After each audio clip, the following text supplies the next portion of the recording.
Hello friends, welcome to civils. आप सभी का सिविल्स में स्वागत है। तो आज हम लोग चर्चा करने वाले हैं यूपी पीसीएस पे कि क्या करना है, क्या नहीं करना है और किस तरह से चीज़ों को करना है। क्योंकि वीडियो को लास्ट में देखना, ये फ़ायदेमंद ही रहेगा आपका। और रीज़न ये है ना, कुछ कुछ चीज़ें समझनी पड़ेगी हमको एग्ज़ाम्स की तैयारी से पहले।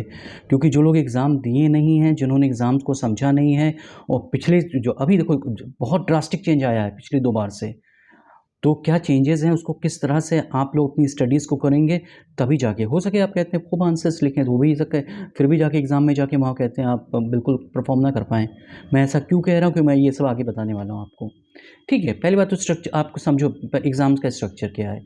6 जीएस के पेपर यहाँ पर हैं आपके 200 नंबर के, 1 हिंदी का पेपर है 150 नंबर का और 1 एसए का पेपर है 150 नंबर का आपका। ठीक है, और हमें समझना पड़ेगा कि किस तरह से इनके साथ हमें जाना है। अब क्या ये एग्ज़ाम का, पहली बात देखो एग्ज़ाम किस एनवायरनमेंट में होगा, क्योंकि आप जब एक तरह से आप खेलोगे वहाँ जाके कि आप परफ़ॉर्म करोगे, तो आप सिचुएशन तो समझो किस सिचुएशन में आप परफ़ॉर्म करोगे, ये बात अपने ध्यान में रखना। तभी मैं कह रहा हूँ आपसे कि शायद बहुत आंसर राइटिंग करो और बहुत ज़्यादा कहते हैं टेस्ट प्रैक्टिस करो, तो भी कहते हैं वहाँ पर परफॉर्मेंस उतना अच्छा ना हो पाए। अगर कुछ और चीज़ें जो उसके साथ करनी है वो ना करो अगर आप, तो क्या करना है वहाँ पर, क्या हो रहा है यार। एग्ज़ाम्स जो हो रहे हैं आजकल वहाँ पे, वो होते हैं लगातार 4 दिन एग्ज़ाम्स होते हैं और 8 शिफ्ट चलती है उनकी। पहले दिन जाओगे जब हिंदी और एसए के एग्ज़ाम्स होंगे, थोड़ा ठीक फ़ील करोगे। दूसरे दिन जाओगे, हाँ, तो फिर क्या होगा आपका, आप थोड़ा तब भी किसी तरह से मैनेज कर ले जाओगे। जब तीसरे दिन जाते हो आप एग्ज़ाम देने, पेपर 3 और पेपर 4 देने जाते हो आप, तो उस समय आपकी हालत ही ख़राब हो जाती है।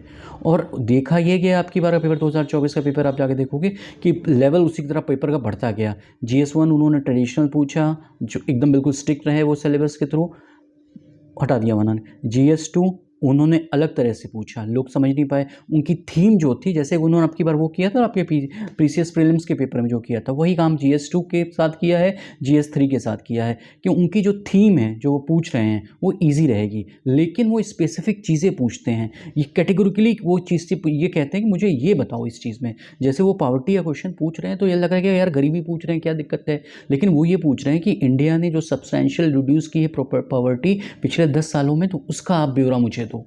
तो वो वहाँ पे लिखना है, वो पूछ रहे हैं। तो उन्होंने पेपर 1 में तो ठीक रहे, वो पेपर 2 के साथ आए, जब पेपर 3 के साथ आए तो वो इसी तरह से उन्होंने अपने आप को वो कर लिया, इवॉल्व कर लिया। अब वो ईजी है, वो थीम देखोगे, पेपर कोई देखेगा तो लगेगा यार यही पूछा, लेकिन जब आप उसको पढ़ोगे ध्यान से कि पूछा क्या है, तो आपको लगेगा यार ये तो चीज़ें स्पेसिफिक पूछ रहा है, ऑब्जेक्टिफाई कर दिया सब्जेक्टिव पेपर को। तो इस तरह की चीज़ें हमें देखने को मिली। जब आप पेपर 4 में जाते हो, ठीक है, जब तक आप टूट चुके हो, लगा क्यों लासार ये लेते रहते हैं। जब आप पेपर 4 में जा रहे थे आपकी बार, तो उन्होंने क्या किया पेपर 4 में, काफ़ी कहते हैं वो यूपीएससी का पेपर ही ऑलमोस्ट आ गया था। जैसे यूपीएससी, जैसे हमारे वहाँ केस स्टडी पूछते थे, 1-2 केस स्टडी पूछते थे हमारे वहाँ। इससे पहले क्या होता था, यूपीएससी में एक ही केस 2 केस स्टडीज़ पूछते थे। अब इन्होंने क्या किया यहाँ पर, देखो 1-2 केस स्टडीज़ वो स्पेसिफिक वाली तो पूछी उन्होंने। क्या होता है, कुछ केस स्टडीज़ वो थ्योरेटिकल फॉर्म में लिखी होती हैं, लेकिन वो होती हैं केस स्टडीज़ ही, बेसिकली उसको केस की तरह ही हैंडल किया जाता है, लेकिन वो वर्ड जो उसके रहते हैं तो आपको डिसफर करना होता है। तो एक केस स्टडी उन्होंने इस चीज़ को भी पूछा, तो उन्होंने यूपीएससी ये काम करता था, इस लेवल को उन्होंने कहते हैं आगे लेके गए इस चीज़ को। वो वाला जो केस स्टडी थी उन्होंने जो ये पूछा था, था कि एटीट्यूड आदमी या कुछ और आदमी कर कुछ और रहा है। ठीक है, तो वो केस स्टडी है कि ऐसी कितनी सिचुएशन है जब आदमी का एटीट्यूड कुछ और है और कुछ और कर रहा है वो। तो ये पूरा एक केस स्टडी ही थी। आप इसको कहानी में लिखोगे वो नहीं बनेगी बात, ऐसे रहेगा। और जब तक आप पेपर 5 पेपर 6 तक पहुँचते, पेपर 5 तो कुछ ठीक रहता, पेपर 6 वो फिर से मुश्किल पूछ देते हैं। तो आपको क्या करना है सर, ये पूछ देते हैं, आप तो बता रहे हो कि कहना क्या है, करना क्या है। देखो यार, देखो क्या करना है, पेपर 5 और पेपर 6, क्योंकि हम इनको प्री में पढ़ते नहीं हैं, पेपर 6 तो हम नहीं पढ़ते, तो पेपर 5 की कुछ चीज़ें दिखती भी हैं।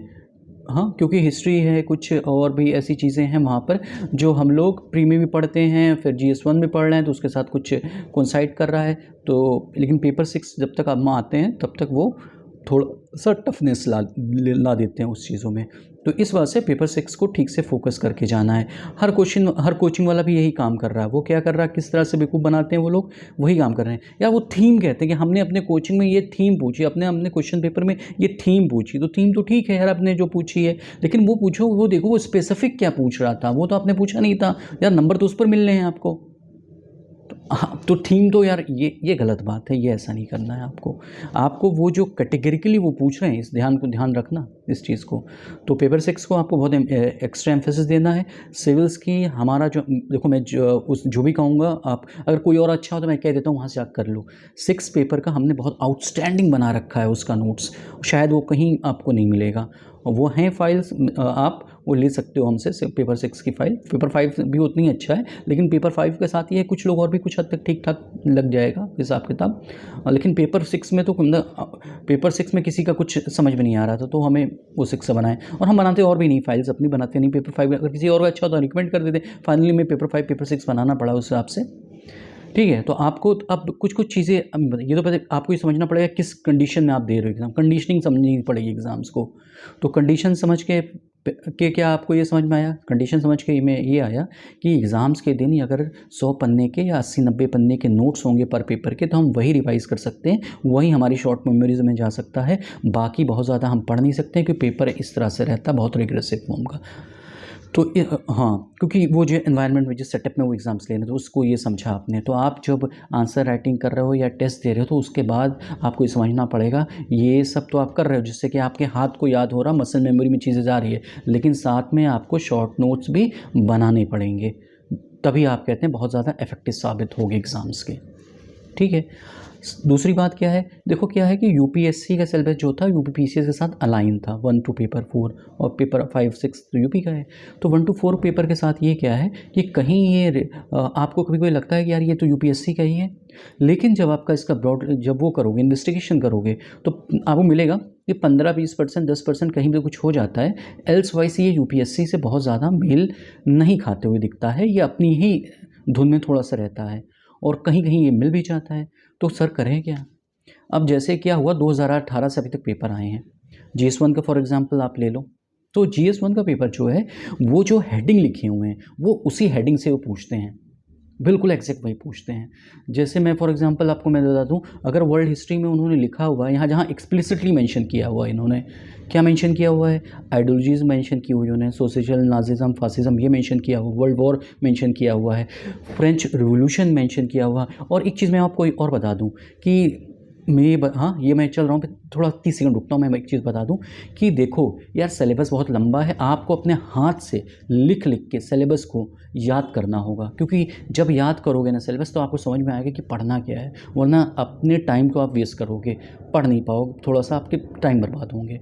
ठीक है, तो इस वजह से सिलेबस को अपने हाथ से लिख लिख के एक अपने देखो फोटो में मैं भी कहता हूँ कि ये देखो मैंने दे दिया है, इसका प्रिंट आउट निकाल लो, चलो ठीक है, उसका प्रिंट आउट निकाल लो, लेकिन अपने हाथ से लिख लो एक बार। तो आप लिखोगे तो आपको समझ में आएगा कि क्वेश्चंस कहाँ से पूछ रहे हैं। तो मैं फॉर एग्जांपल मैं पहुंच रहा था तुम्हारे इसमें वर्ल्ड हिस्ट्री में, तो वो यही फ्रेंच रिवोल्यूशन उनके पास है, वर्ल्ड वॉर उनके पास है।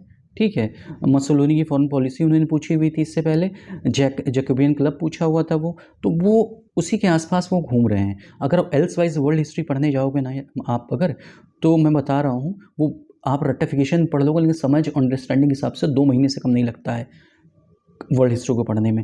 लेकिन अगर आप पुराने पेपर को एनालाइज करोगे, पुराने पेपर को देखोगे, और उसके आसपास कहते हैं आप वर्ल्ड हिस्ट्री को पढ़ने की कोशिश करोगे, देखोगे क्या वो पूछ रहे हैं, तो वो वही उन्होंने आपकी बार 2 क्वेश्चन पूछा। एक कह दिया उन्होंने कि नेपोलियन जो है सन ऑफ रिवोल्यूशन है, दूसरा क्वेश्चन फ्रेंच रिवोल्यूशन से उन्होंने पूछा हुआ था। तो फिर ये बात थी उसके अंदर। जब पता चला पोस्ट इंडिपेंडेंट इंडिया पढ़ने जाते हो, तो लगता है यार क्या क्या पढ़ लें, तो पता चला कि उन्होंने 2-3 क्वेश्चन आज तक पूछे, वो तीनों क्वेश्चन लगभग एक थे, एक दूसरे से मिलते जुलते थे। एक क्वेश्चन उन्होंने ये पूछा था कि सरदार वल्लभ भाई का क्या कंट्रीब्यूशन है, मतलब इंडिया के उसमें, तो वो इन प्रिंसली स्टेट्स का जो इंटीग्रेशन था वही पूछ रहे थे इनडायरेक्टली वो आपसे, और थोड़ी बातें और पूछ रहे थे साथ में। फिर कहते हैं एक बार उन्होंने यही पूछ दिया कि ये प्रिंसली स्टेट का इंटीग्रेशन ही पूछ दिया। अब की बार उन्होंने पूछ दिया, इसमें क्या क्वेश्चन पूछा था अब की ये पूछा था कि जब आज़ाद हुए हम, भारत को जब आज़ादी मिली, उस समय कहते हैं भारत किन किन समस्याओं से जूझ रहा था। तो उसमें भी ये कहते हैं इंटीग्रेशन की एक प्रॉब्लम है, नो डाउट कहते हैं कम्युनलिज्म भी एक प्रॉब्लम है, पॉवर्टी और हंगर भी एक प्रॉब्लम थी उस समय, वो भी हमें लिखना था। लेकिन मैं कह रहा हूँ कि वो उसी के आसपास रहने की कोशिश करता है। तो अगर आप उसके आसपास अगर सिलेबस को देख कर रहोगे तो बहुत सही जाओगे।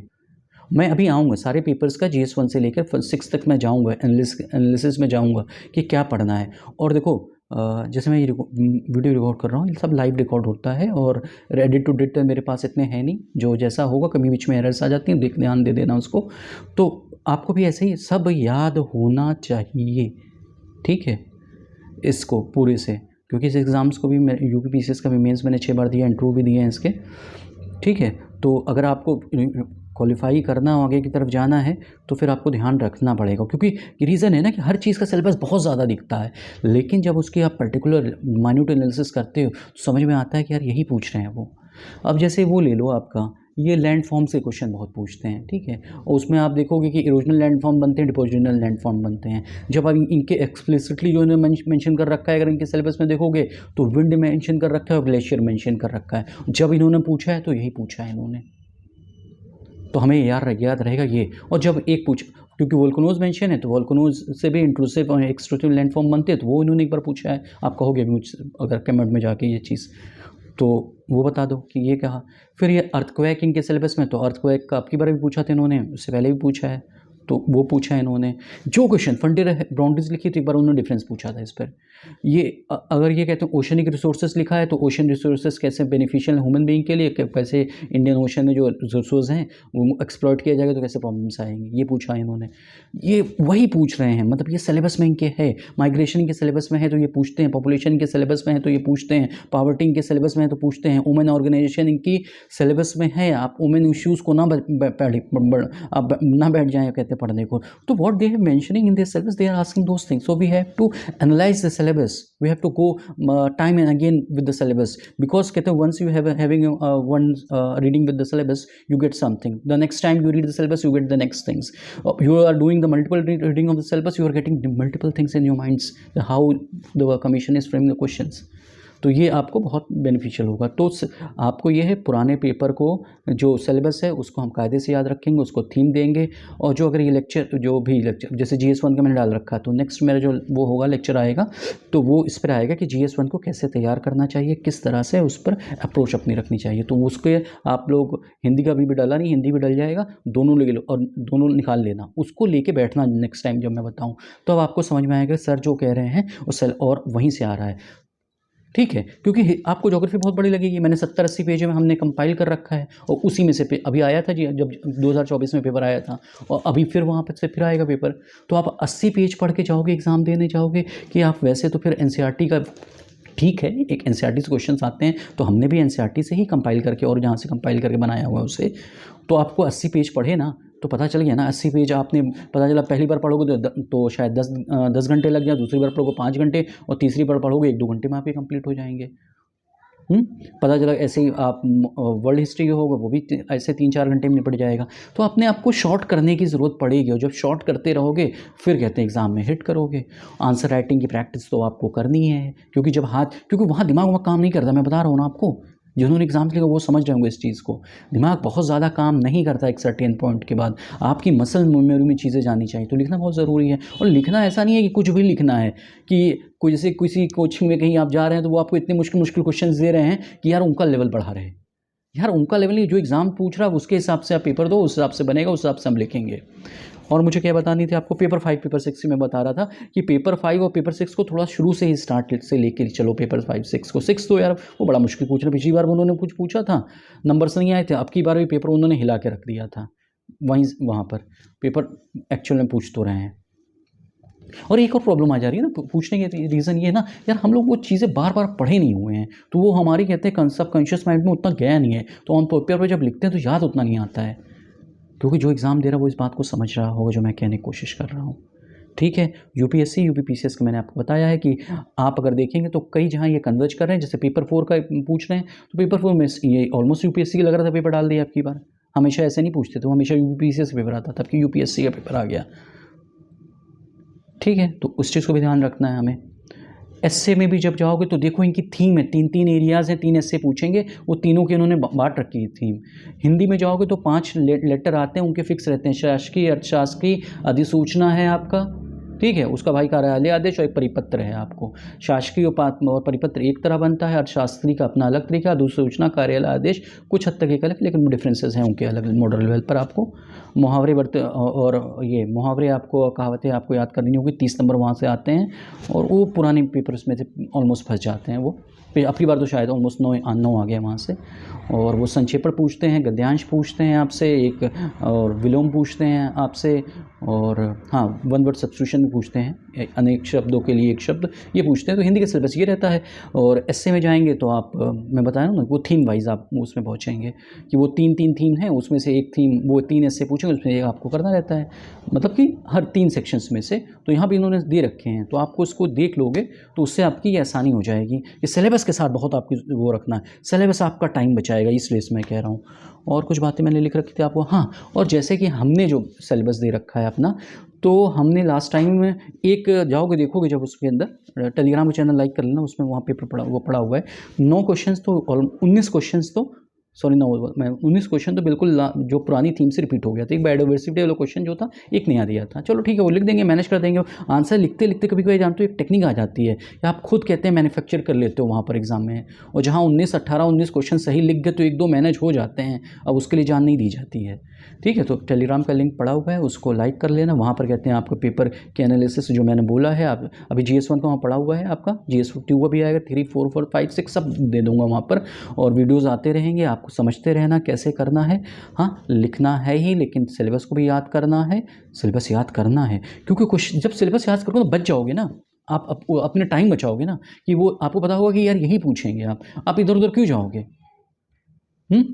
और ऊपर से भाई देखो, कुछ लोग फर्स्ट अटेम्प्ट में जा रहे हो एग्ज़ाम देने को, तो आप क्या करोगे यार आपको वही करके जाना है, प्रीवियस ईयर्स क्वेश्चंस आपको करके जाने हैं। और प्रीवियस ईयर्स क्वेश्चन से जैसे क्या होता है, घटना चक्र क्यों आपकी पीटी में इतनी ज़्यादा फंसी, क्या हुआ, वो क्वेश्चंस तो वही थे थीम जो प्रीवियस केस के, उसके ऑप्शन के साथ वो कर रहे थे कि यही काम मेंस में भी वो कर रहे हैं, कि थीम वही रख रहे हैं, उसी के आसपास वो आपको घुमाएंगे, स्पेसिफिक हो जाएंगे, कैटेगरिकली कुछ चीज़ें एक्सप्लिसिटली पूछने लग रहे हैं, तो आपको उस चीज़ पर ध्यान रखना है। ये नहीं कि बहुत बड़ी मुश्किल चीज़ें पढ़ रहे हो, आसान चीज़ें, वो उनका हमेशा मन कर रहा है पूछना, UPPCS ये बजट जो बना है उसमें कौन सी स्कीम्स हैं, ये हमेशा पूछ रहा है, या बना के रख लो ना इसको। तो इसी तरह की और भी कई चीज़ें करनी पड़ेंगी, तो आते रहेंगे, आपको बताते रहेंगे। तो चैनल को सब्सक्राइब कर लिए, लाइक कर लीजिए। और ये UPPCS का सिविल्स का स्पेशल चैनल बना है, आप ही लोग के लिए बनाया गया है, तो इस पर मैं आऊँगा। और एथिक्स हुआ, चाहे पेपर 5 हुआ, पेपर 6 हुआ, जहाँ पर मुश्किलें आ रही हैं, क्योंकि मैं UPSC का, मैं खुद भी एक स्टूडेंट रहा हूँ और अभी भी हूँ, क्योंकि टीचर का भी स्टूडेंट ही रहता है एक तरह का। ठीक है, तो उस पर हम आपको अच्छे से कोशिश करेंगे कि वो पेपर कहते हैं कैसे हैंडल करना था, वो पेपर हो जाता उसी नॉलेज से। आप जो UPPCS से ही करके जाते तो कैसे मैनेज कर सकते थे हम, तो उस पर ध्यान देंगे। और कुछ मुझे आपको, हाँ, ये ध्यान रखना, कहते हैं कि जो भी आप लिख रहे हो आंसर्स, तो वहाँ 2 पेज और 3 पेज ही मिलते हैं। तो जो 8 नंबर के 10 क्वेश्चन हैं, 12 नंबर के 10 क्वेश्चन हैं, उसके लिए एक सेपरेट वीडियो है बना हुआ हमारे चैनल पर, उसको जाके अच्छे से देख लो। तो 8 मिनट के लिए भी जो टाइमिंग का जो हिसाब किताब आपको रखना है, 5 से 6 मिनट रखना। और जो 12 नंबर के क्वेश्चन हैं, उसके लिए आपको जो टाइम रखना, वो ऑलमोस्ट मान के चलो कि 12 मिनट उसके लिए रख लेना, क्योंकि नंबर मिलते हैं ना, वो बड़ा है वो, और 3 पेजेस लिखने भी हैं, और उसमें लिए डायग्राम, ग्राफ, और अगले वो अलग से फंडे मैं बताऊंगा कि उसमें क्या इम्प्लीमेंट करना है, जिससे कि वो पेजेस हमें भर देने पूरे 52 पेज पूरे लिखने हैं यार। 52 क्या मतलब 3, मतलब कि 2 पेज का है वो 50 पेज ऑलमोस्ट, मान लो कि 2 पेज वाले होंगे 10 और 3 पेज वाले, तो पेजेस भी भरने हैं और कंटेंट भी देना है, क्वालिटी भी देना है, तभी ना एग्ज़ाम के बाद कहते हैं सब्जेक्टिव पेपर भी लगेगा ऑब्जेक्टिव की तरह, कि सब कुछ मैंने इस पेपर के साथ न्याय किया है, तो मुझे ये पेपर में नंबर्स मिलेंगे और मैं सेलेक्ट होऊंगा। ठीक है, तो इस तरह की और भी चीज़ें मैं आपको बताते रहूँगा, आते रहूँगा इस चीज़ों के साथ। तो अपने आप को कैसे ऑर्गेनाइज़ करना है, कैसे सेटअप करना है, वो एग्ज़ाम का एनवायरनमेंट, 4 दिन लगातार पेपर होना, शॉर्ट नोट्स हर पेपर के बन के रखना अपने पास, आंसर राइटिंग करते रहना, रेगुलर बेसिस पर आंसर राइटिंग करना। ये संडे वाली आंसर राइटिंग से बहुत ज़्यादा बेनिफिट नहीं होता, 2 दिन पे कर लो या 1 दिन पे कर लो, ये ज़्यादा बेनिफिट है। ठीक है, आप समझे रहो कि 2 पेजेज़ हैं, भरने होंगे, सारे लोग पेपर भर रहे हैं, तो लेकिन किस तरह से कोई कर रहा है, हाँ, केवल पेपर पढ़ने से भी नंबर नहीं मिलेगा, लेकिन किस तरह से मैनेज करना उसको। ठीक है, कंटेंट के साथ क्वालिटी को, वो भी आपको अंदर रखनी है। तो इन सब चीज़ों के साथ हम जाएंगे पेपर में तो हमें आसानी होगी, हम चीज़ों को कर ले जाएंगे। क्योंकि जब हम एग्ज़ाम्स के दिन जाएँ तो पता चला GS1 से लेकर 6 तक का हमारे पास एक छोटा रजिस्टर हो जो 100-120 पन्ने का हो और जिसको हम पढ़ के एग्ज़ाम तक जाए। क्योंकि यार ये होता है ना, एग्ज़ाम के दिन क्या होता है कि आप जो पढ़ के जाओ ना यार वही याद रहता है। आदमी की याददाश्त बहुत स्ट्रॉन्ग नहीं रहती है। तो अगर आपने शॉर्ट नोट बना रखे हैं, आपको मालूम है और ये भी आपको मालूम है यार मैं यही भूलता हूँ, तो आप नोट्स जब बनाओ ना तो वही चीज़ें लिखो उसके अंदर जो भूलते हो। ये नहीं पूरी कहानी उसमें चल रही है, वो आप अपने सबकॉन्शियस माइंड में रखे, वो निकाल के लिख दोगे। जो आप चीज़ भूलते हो वो अपने नोट्स में रखो। तो 100 पेज का तभी बनेगा। 6 पेपर है, 6 पेपर है, उसको कोशिश करो 600 पन्ने में निपटा दो और एक दिन में आप बहुत होगा। जब मल्टीपल रीडिंग्स हो जाती है ना, जब एग्ज़ाम में जाओगे तो पता चलेगा कि एग्ज़ाम से बीच का भी जो टाइम मिलता है उसमें भी थोड़े डायग्राम्स, थोड़े कुछ और चीज़ें देख लोगे तो वहाँ पर वो चीज़ें आपको सही रहेंगी।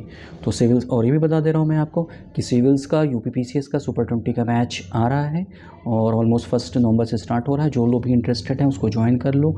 वो यार ऑलमोस्ट जिस तरह से हम क्वालिटी देते हैं ऑलमोस्ट नो कॉस्ट पर वो रन करेगा। क्योंकि जिस तरह से हम क्वालिटी देंगे, हमारा जो इवोल्यूशन स्टैंडर्ड रहता है, मैं जो भी मेरे वहाँ जो भी रहता है इंट्रू वाला ही लड़का कॉपी साइन करेगा यहाँ पर, उससे नीचे नहीं करेगा। और जो भी क्वालिटी होगी उसके इवोल्यूशन की वो स्टैंडर्ड ही रहेगी। आप मुझे कभी भी टोक सकते हो और मैं 24 आपके लिए 24/7 अवेलेबल रहता हूँ उसके अंडर में। कोई प्रॉब्लम होगी मैं देखता हूँ। कॉल्स भी होती है, 6 से 7 का हमारा टाइम है, उसमें बीच में देखते हैं। तो यहाँ रियल मेंटरशिप होती है हमारे वहाँ। इससे पहले रिजल्ट्स आए हैं। पिछला हमारा जो PCS का सुपर 20 का बैच चला था, अभी जब रिजल्ट आएगा तो वहाँ से रिजल्ट आएगा। ये हमारा सेकंड बैच जाएगा। बिहार में तो हमारे वहाँ से रैंक 3 भी आई है, 4 भी आई है, अच्छी रैंक से। यही काम हम UPPCS में भी करेंगे। तो जो लोग भी सिंसियर हैं हमारे साथ जुड़ें। अभी आपको फुल फोकस्ड होकर आपके ऊपर अच्छे से वो किया जाएगा। आधे एडमिशन हमारे वहाँ हो गए हैं, अभी आधे और हो जाएंगे। तो जो लोग ने एडमिशन नहीं लिया है एडमिशन ले लें और फुल सिंसियरिटी से ले लें। आप रजिस्ट्रेशन करा लो यार, 2000 में कहते हैं और देख लो। अब देखना क्या है। और हमारे वहाँ कभी हमने वापस कभी ऐसा हुआ नहीं है कि कोई आया हो कुछ बदतमीज़ी ना किया हो, कुछ वो अलग इशू है। ये हो कि पढ़ाई लिखाई के कंसर्न में कभी कुछ हम दे ना पाए हों और कोई कहा ऐसा दिक्कत आई, ऐसा हुआ नहीं और ऐसा होगा भी नहीं। ठीक है, तो आप अपना आराम से रजिस्ट्रेशन करा लो कहते हैं और करो उसको कहते हैं। आप एक पूरा पेपर को करके देखो अच्छे से, वो कराएंगे ही आपको हम अच्छे से उस चीज़ को, कोई कमी नहीं रहने देंगे। ठीक है, तो चैनल को और वैसे नहीं है और जिनको कहते हैं सेल्फ बेसिस पे करना है तो भी यार कहते हैं हमारे टेलीग्राम इस चैनल को लाइक कर लो। मैं अच्छे आंसर्स मैंने जैसे डाले हुए हैं, मैं और भी अच्छे आंसर्स सॉल्यूशंस तो मैं हमारे सॉल्यूशंस देखना, जाके देखो तो कि किस तरह के सॉल्यूशंस हम देते हैं। शानदार सॉल्यूशंस रहते हैं। उसी तरह से हैंड रिटन आंसर्स हम देंगे। सारे पेपर्स के ऑलमोस्ट देखना बूस्टर कंटेंट मैं देने वाला हूँ। जो नोट्स में कह रहा हूँ ना आपको बना के आपको ले जाने हैं, दे तो मैं भी देता हूँ, लेकिन मैं कहता हूँ अपने हाथ से लिख लो। क्योंकि यार जो हाथ से लिखा रहता है ना वो याद रहता है। इस वजह से मैं कहता हूँ लिख लो। मैं बना के मैं सबका दूंगा, 1st पेपर से लेकर 6 पेपर सबका देने वाला हूँ। ठीक है, तो यहीं पर रखते हैं इस वीडियो को और चैनल को लाइक कर लीजिए, सब्सक्राइब कर लीजिए और अच्छे से पढ़ते रहिए कहते हैं।